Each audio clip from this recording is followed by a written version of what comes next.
আসসালামু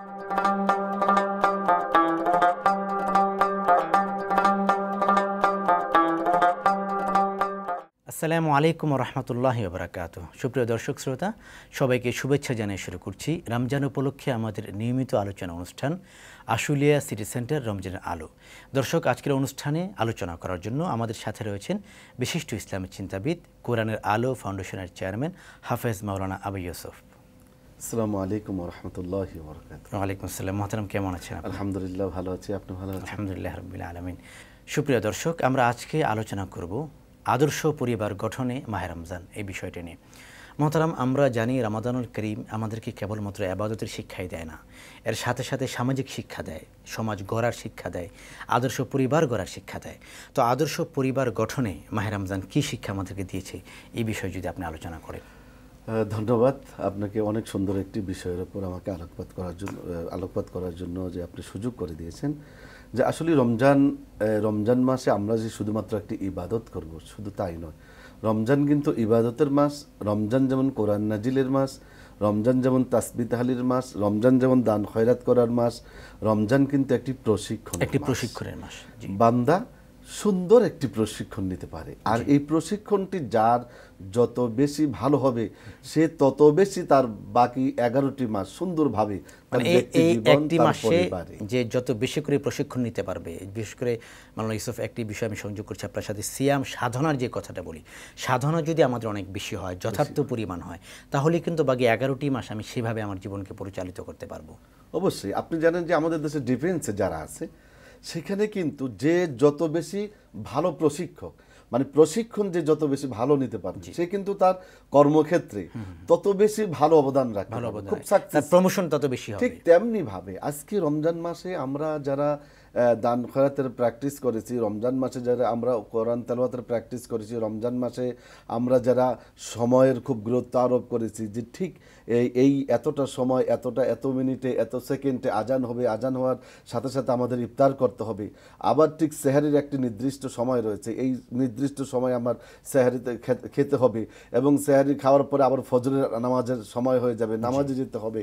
আবার সারাদিন রোজার পরে ইফতারি করার পরে আরেকটি সময় আমাদের জন্য রয়েছে, আমাদের বিশ্রাম করার কথা। আমরা বিশ্রাম করি না, আমরা সেখানে তারাবির জন্য চলে যাচ্ছি। আবার তারাবি নামাজ শেষ করে আবার আমরা একটু বিছানায় যাচ্ছি, বিছানায় যাওয়ার পর আবার উঠছি।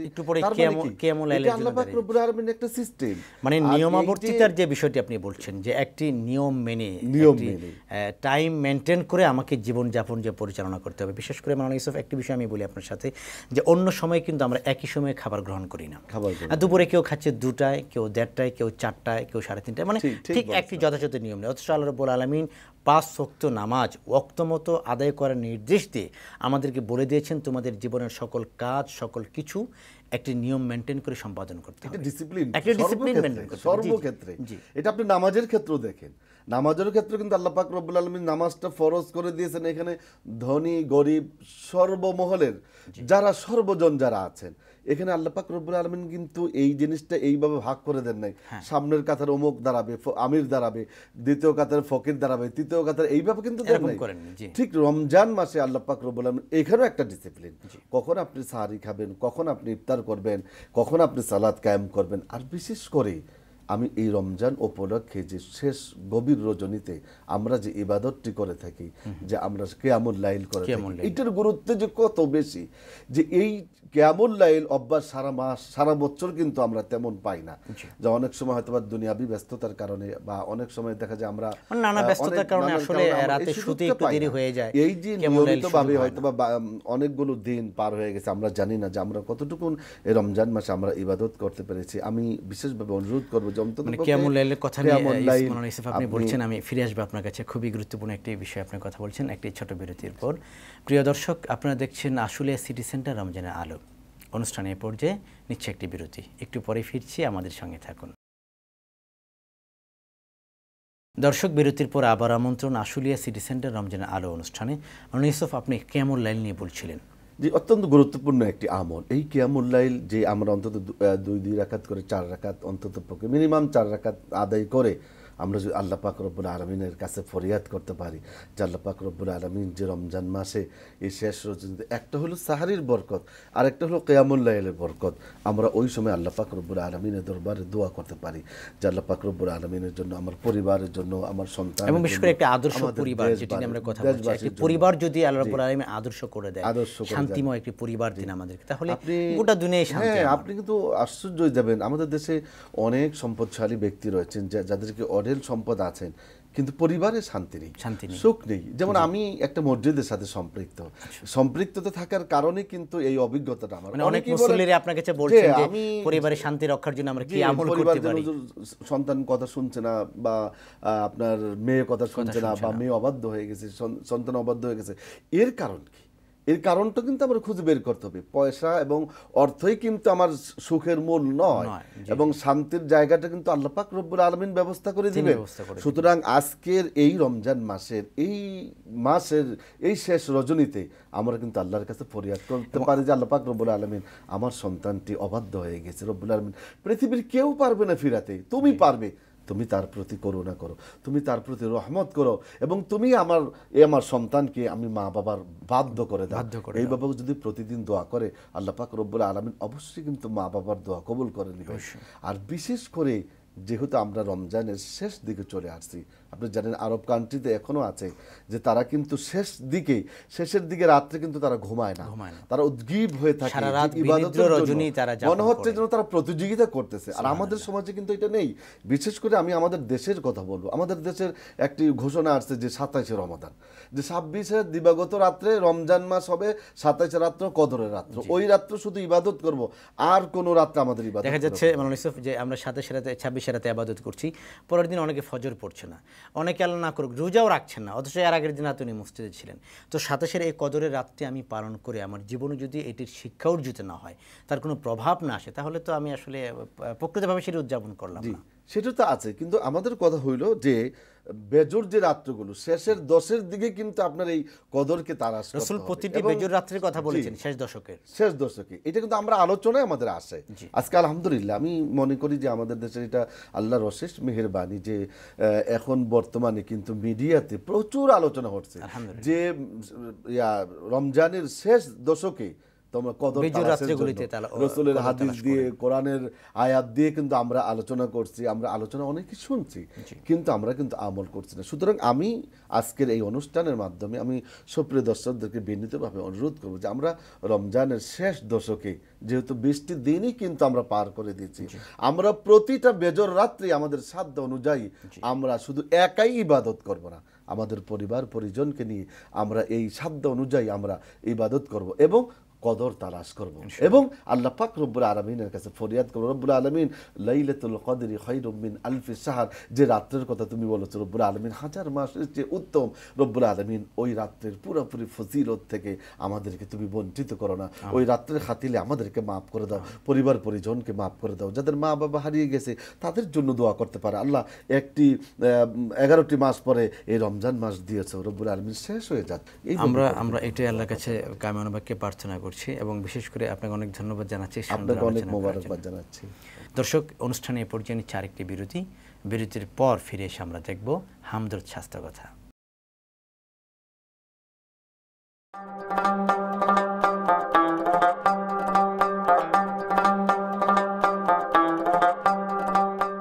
আসসালামু আলাইকুম ওয়া রাহমাতুল্লাহি ওয়া বারাকাতুহু। সুপ্রিয় দর্শক শ্রোতা, সবাইকে আন্তরিক শুভেচ্ছা জানিয়ে শুরু করছি মাহে রমজান উপলক্ষে আমাদের নিয়মিত আলোচনা অনুষ্ঠান আশুলিয়া সিটি সেন্টার রমজানের আলো।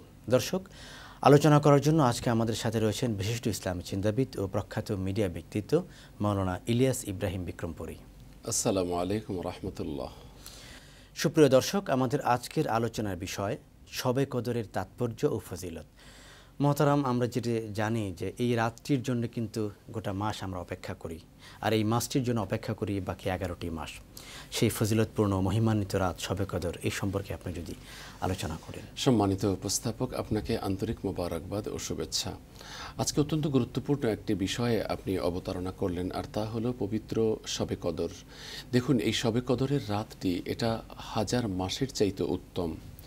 এবং এই 27 তারিখের রাত যেটা আমরা বিশেষ করে লাইলাতুল কদর এবং এই রাত্রিতে আমরা ইবাদত করার জন্য আমরা চেষ্টা করি। আর এটা আমরা একটা টেন্ডেন্সি এটা লক্ষ্য করি যে শবে বরাতে আমরা যেমনটা মসজিদ একদম ভরপুর থাকে, কিন্তু সেই তুলনায় আপনি দেখবেন এটা লক্ষ্য করে যে গ্রাম বলেন, নগর বলেন, শহর বলেন, সব জায়গায় শবে কদরের তুলনামূলক একটু কম।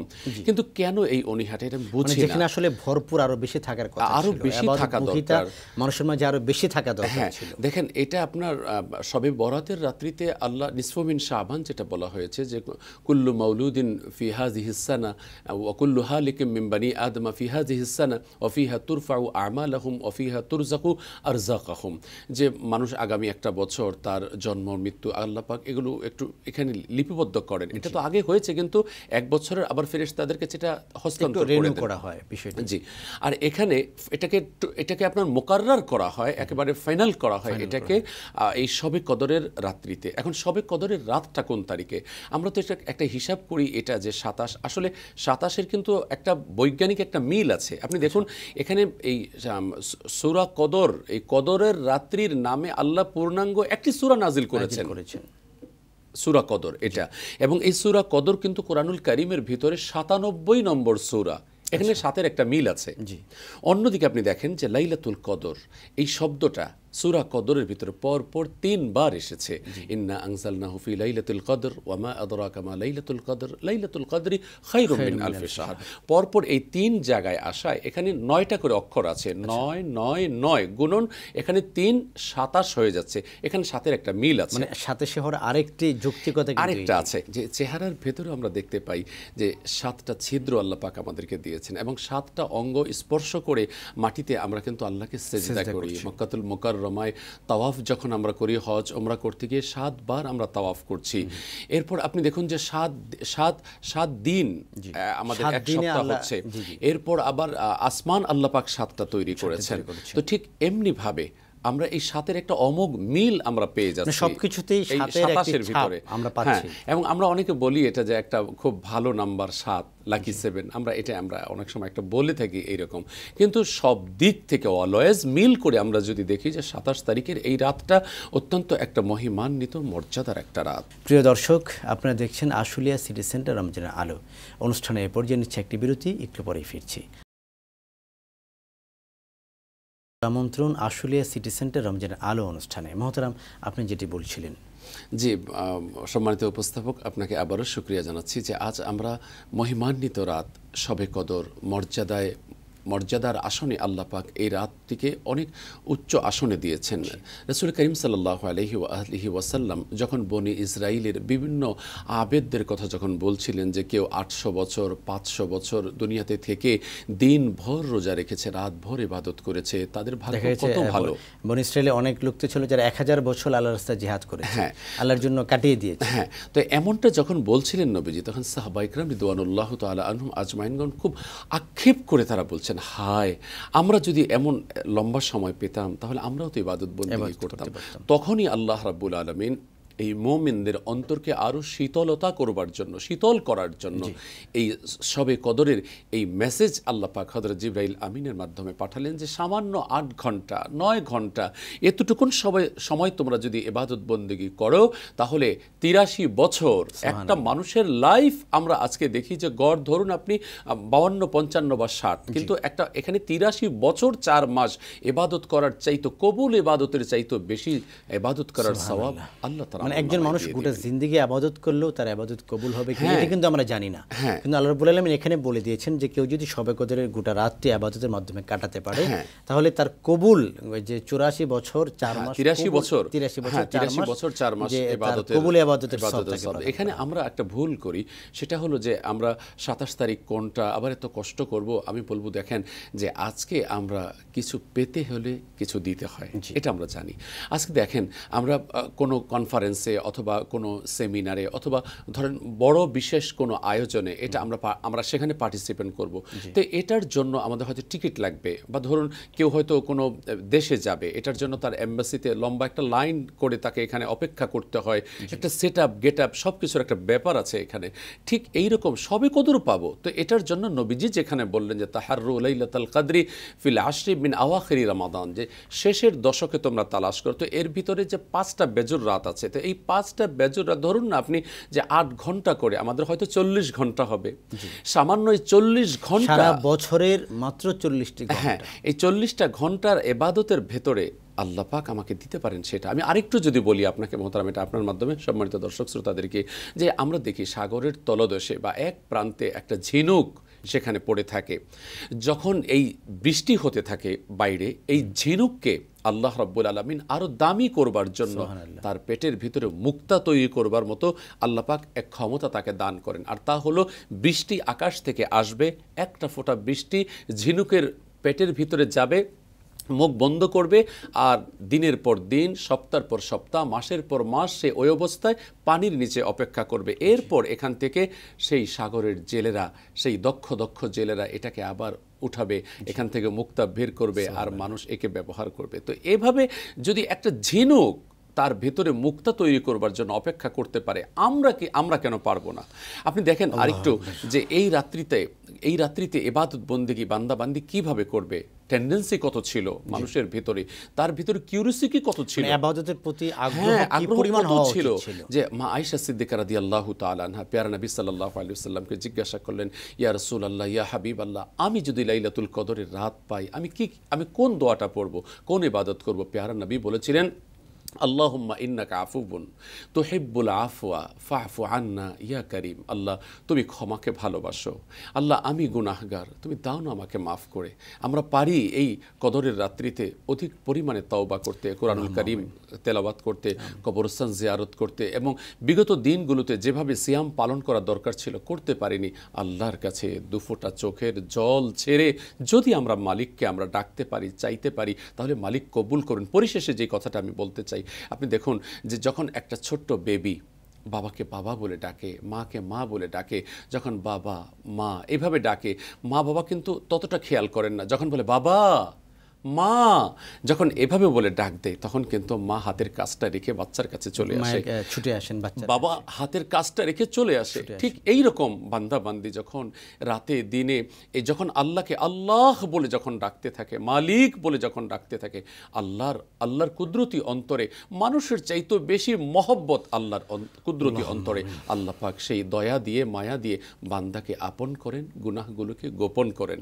হতে পারে জীবনের শেষ সুযোগ আজকের রাতে, এই সুযোগটা আল্লাহ তৌফিক দান করুন। আল্লাহুম্মা আমিন। আপনাকে অনেক ধন্যবাদ জানাচ্ছি। আপনাকেও মোবারকবাদ। সুপ্রিয় দর্শক, এতক্ষণ পর্যন্ত আমরা আলোচনা শুনলাম শবে কদরের তাৎপর্য ও ফজিলত নিয়ে। দর্শক, অনুষ্ঠানে নিচ্ছে আরেকটি বিরতির পর ফিরে এসে আমরা দেখব হামদুর স্বাস্থ্য কথা।